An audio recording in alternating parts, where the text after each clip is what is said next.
कि उसने तो मुझे ना एक घर लेके दिए 2 कनाल का, हाँ, और BMW भी लेके दे रहा है। ओह कोई हाल नहीं। बस वो 1-2 साल बाद मर जाएगा, फिर मैं किसी यंग लड़के से शादी कर लूंगी। अल्लाह खैर करे आपकी शादी। यंग लड़के से याद है, इनके बारे में क्या ख्याल है? ये भी यंग माशाल्लाह स्मार्ट। ये तो इस तरह जैसे सांप इस्त्री हुआ है। हाँ, ये तो इस तरह जैसे सांप इस्त्री हुआ है। पिंकी मैं बता दूं, इनकी भी शादी नहीं हुई है। ये मैं आपको प्रोग्राम के नहीं, इनके लिए मुझे सेफ्टी का सामान लेना पड़ेगा, शेविंग का। वो मैं अपने साथ ले आऊंगा, आपके लिए लाऊंगा। आपसे जरा एक और सवाल करते कि अब इतनी महंगाई में हर लड़की जो कुंवारी है वो दुल्हन बनना चाहती है, शादी करना चाहती है, हर माँ बाप चाहते हैं उसकी शादी हो, तो इस महंगाई में वो क्या करें ऐसा जिसमें उनके सारे अखराजात पूरे हो जाए, जेवर भी ख़रीद सकें। ठीक है, हम लोगों में भी ऐसी एक होनी चाहिए केमिस्ट्री कि हम जो लोग अफोर्ड नहीं कर सकते उनको दें, चीज़ें दें, ज्वेलरी दें, बट ऐसी कोई टिप बताना चाहेंगी जो ब्राइडल्स या फिर कोई ऐसे कपड़े वो पहन नहीं सकती, अफोर्ड नहीं कर सकती, तो उनको क्या करना चाहिए, किस मार्केट में जाना चाहिए जहाँ पे इन हालात में उनको थोड़ी सी सस्ती शॉपिंग और अपने जहेज़ के लिए कपड़े बरी वगैरह के लिए वो बाय कर सकें? फिजा, पहली बात तो ये है कि हौसला करना चाहिए। सबसे पहले हौसला हौसला करें। दूसरी बात ये है कि मार्केट में हर तरह के डिज़ाइनर्स भी मौजूद हैं और कम कीमत पे भी चीज़ें मिल जाती हैं हर तबके के लिए, हर तरह की अफोर्डेबल चीज़ें। लेकिन महंगाई ओवरऑल, क्योंकि जो बाज़ार सस्ते गिने जाते हैं वहाँ भी महंगाई बढ़ गई हुई है, तो वो भी महंगी चीज़ें ओवरऑल एक जो है वो तो है ही।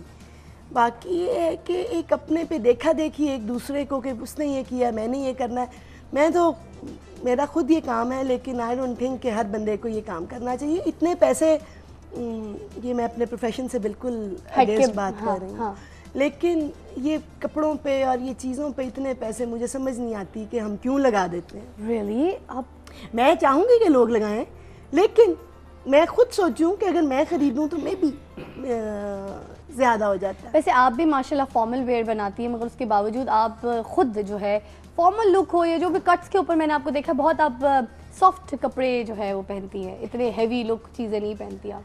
मेरा ख्याल मेरी एज अब इजाज़त नहीं देती मुझे बहुत ज़्यादा रंग बिरंगे कपड़े पहनने की। इतनी खूबसूरत हैं और आप कुछ भी पहनने बहुत अच्छी लगती हैं, because you know how to carry the you know outfit also and मुझे वैसे ज़रा सटल चीज़ें अच्छी लगती हैं। मेरा काम भी बहुत ज़्यादा प्रोनाउंस नहीं है, बहुत ज़्यादा कोरा दबका ये वो। समहाउ आज आपने जो पहना हुआ है ब्लिंग ब्लिंग है, लेकिन मैं ज़रा सटल काम करती हूँ। क्रिस्टल्स में ज़्यादा मेरा एम्फेसिस होता है, ब्लिंग पे है, लेकिन बाकी जो चमक दमक की चीज़ें हैं ज़रा मैं अवॉइड करती हूँ। खैर, महंगाई की हम बात कर रहे थे कि महंगाई बहुत हो गई है, इवन हमारे लिए बहुत महंगाई है। आपको क्या फेस करना पड़ता है बीइंग अ डिज़ाइनर? कौन सी बीइंग अ डिज़ाइनर फिजा, जो चीज़ 5,000 की बनती थी और हम 10 की बेचते थे, आज वही चीज़ 8 की बनती है और हमें 10 ही की बेचनी पड़ती है, क्योंकि क्लाइंट उतने ज़्यादा पैसे देने को भी तैयार नहीं है। और कॉस्ट जो है वो चाहे जनरेटर की वजह से, चाहे सैलरीज की वजह से, चाहे जहाँ भी जो भी है, फैब्रिक अगर महंगा आ रहा है, आपकी वेजेस ज़्यादा जा रहे हैं, जो भी है आपकी कॉस्ट जो है it's almost double. Even labour cost भी बढ़ गई है अब तो। लेबर कॉस्ट डबल हो गई, लेबर कॉस्ट डबल हो गई।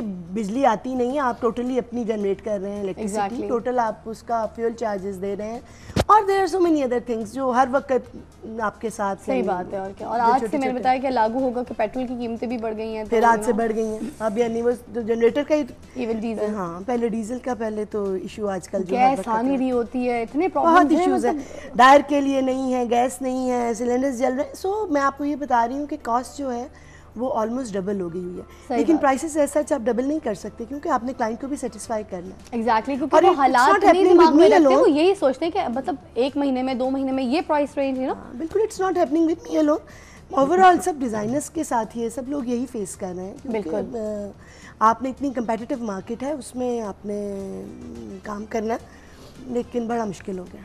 आपकी गोल का रिस्पॉन्स पूछना चाहूँगी, क्योंकि गोल का माशाल्लाह बहुत अच्छा है, जब से मैं कर रही हूँ बड़ा अच्छा रिस्पांस है।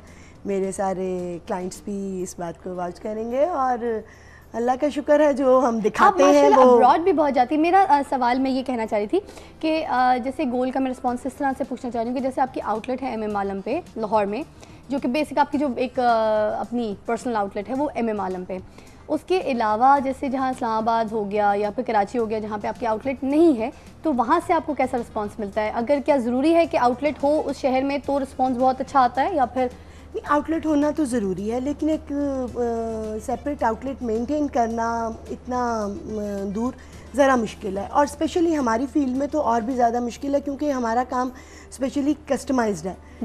अगर पेट जो रेडी टू वेयर है वो तो बिक जाता है, ऑफ द रैक जो चीज़ें हैं वो तो ठीक है, लेकिन जो वो हैं कस्टमाइज्ड कपड़े, वो जब तक आप डिज़ाइनर खुद मौजूद नहीं है वो ऑब्वियसली क्लाइंट की तसल्ली भी नहीं होती। लेकिन मैं अब लेबल्स पे स्टॉक करने लगी हूँ कराची में, कराची से क्योंकि मुझे बहुत डिमांड थी, तो अब Karachi we are just starting it wow, इंशाल्लाह। Best of luck for your this future plan, और thank you for coming. Fauzia ji, इतना मज़ा आया आपके साथ, आपने हमारे टॉपिक में भी पार्टिसिपेट किया, हमारे साथ बातें भी की, हमें इतनी अच्छे रेट्स चीज़ों के बारे में बताया कि हम क्या कर सकते हैं क्या नहीं कर सकते, और मैंने तो आपको यही बताया कि हौसला कर सकते हैं। सबसे अच्छा पता है, सबसे अच्छे हालात के हिसाब से हम हौसला ही कर सकते हैं, जिसमें ना हमारी जेब से कुछ जाएगा ना हमारा कोई नुकसान होगा। जो हालात महंगाई के जा रहे हैं, हौसले पे ही पैसे लगने वाले हैं। शायद ये भी हो जाए। अच्छा, इन कपड़े वाले जो हैं भाई साहब, इनको जाते जाते आपने एक मैसेज देना है, खास मैसेज। इनको मैसेज ये देना है कि जरा सा हाथ हौला रखे, हाथ हौला रखे। मेरे तो पहले ही हाथ, लेकिन उनके तो पहले ही हाथ हौले हैं। ये बिल्कुल ही हौले, आप यकीन करें मैं जुबान का थोड़ा सा मीठा हूँ, थोड़ा कड़वा हूँ, वरना तो मैं आम गाहक जो आता है ना वो 100 रुपए की चीज लेता है, मैं उसे 75 की देता हूँ। यार उसके 25 तो बचे।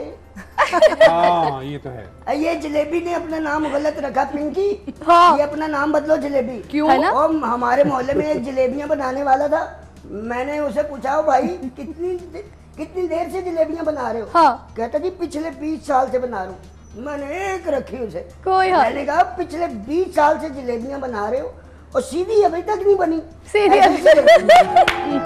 बहुत आला। भाई जी, वक्त हुआ चाहता है कि आप ब्रेक लें, और ब्रेक के लिए आप दोनों जो है यहाँ पे आएंगी और सामने ब्रेक पे भेजें मेरे ऑडियंस को। और thank you so much Fauzia, आप आई, और आपको हम बार बार दावत देते रहेंगे क्योंकि मैं भी आपका वीक मना रही हूँ, तो एंजॉय तो करना है आपकी क्लोथिंग लाइन में, ठीक है? Thank you Fiza, thanks for inviting. Thank you. आ जाए जी, ब्रेक पे भेजें। जय जी। मिलते हैं ब्रेक के बाद। Take this break.